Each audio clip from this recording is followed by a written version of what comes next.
In today's top cannabis news, demand grows internationally for CBD-based skincare. The coronavirus is being cited as a reason to hold off on final hemp regulations.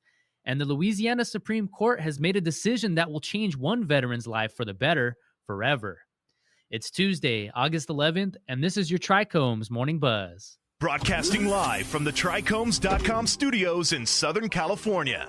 It's time for your Morning Buzz. We bring you late-breaking news that keeps you up to date with what's happening in the cannabis industry.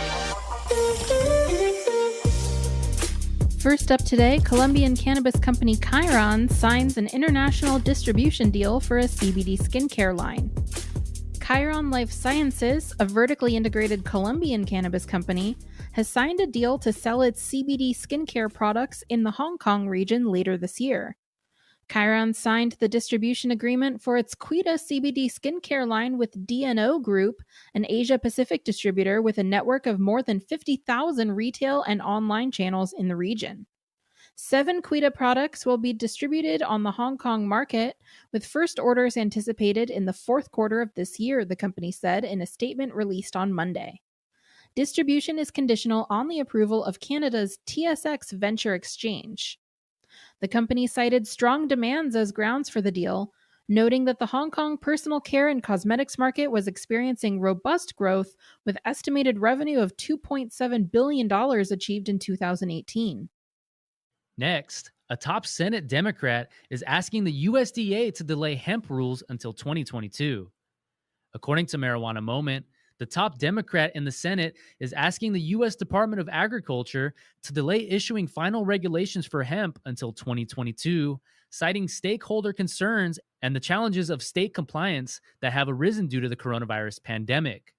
Senate Minority Leader Chuck Schumer said in a letter to Agriculture Secretary Sonny Perdue on Friday that hemp farmers should be able to continue to operate under a regulatory pilot program established under the 2014 Farm Bill, so that the department can hear feedback on interim rules for its broader program for the crop and make adjustments. Hemp and its derivatives were broadly federally legalized under the 2018 Farm Bill, and USDA has since approved numerous state, territory, and tribal plans, most recently for Maryland and an Indian tribe last week. But industry representatives, as well as lawmakers, have made the case that certain proposals could kneecap the burgeoning market. Schumer said in a press release that he's urging USDA to delay their issuance of a final rule until 2022 so the hemp industry across the country and in upstate New York has a chance to grow and create good-paying jobs at a time when jobs are needed the most, and that delaying the regulations will help pull New York along in the recovery process as the nation deals with the impacts of the pandemic. In the letter to Perdue, the Democratic leader said that New York hemp farmers have experienced serious difficulty integrating the interim final rules into their operations. And we've got some great news to end the day. A military vet is set to be free from being sentenced to life for a $30 cannabis sale. Derek Harris, a military veteran who was arrested in Louisiana in 2008 for selling an undercover officer 0.69 grams of cannabis worth $30, was recently resentenced to time served and will be released from prison, CNN reports.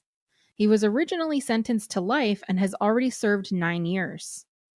Ganjapreneur reports Harris was initially sentenced to 15 years, but was resentenced in 2012 to life under the state's habitual offender law.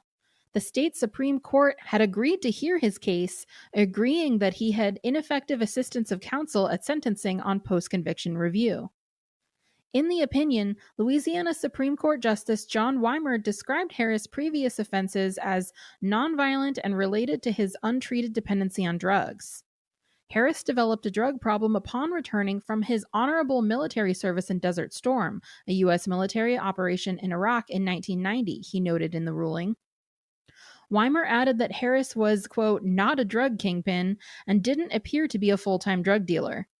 During the 2012 resentencing, 15th Judicial District Judge Durwood Conk said his hands were tied by the habitual offender law when he imposed the life term. The Louisiana Supreme Court has found that judges can and must deviate from a mandatory minimum sentence in a case if they determine it, quote, shocks the conscience. Harris's release date has not been confirmed, but he is expected to move closer to his family in Kentucky. His brother Antoine said Harris is still a bit shocked by the ruling. And that was today's Buzz. Thanks for listening. For more cannabis news and insights from industry professionals and a place to discuss these stories and others, visit trichomes.com. And don't forget to subscribe to the podcast and leave a review. You can also keep up with Trichomes on all social media platforms and the Trichomes YouTube channel. For trichomes.com, I'm Allison Ben Yehuda. And I'm David Fortin. See you again tomorrow.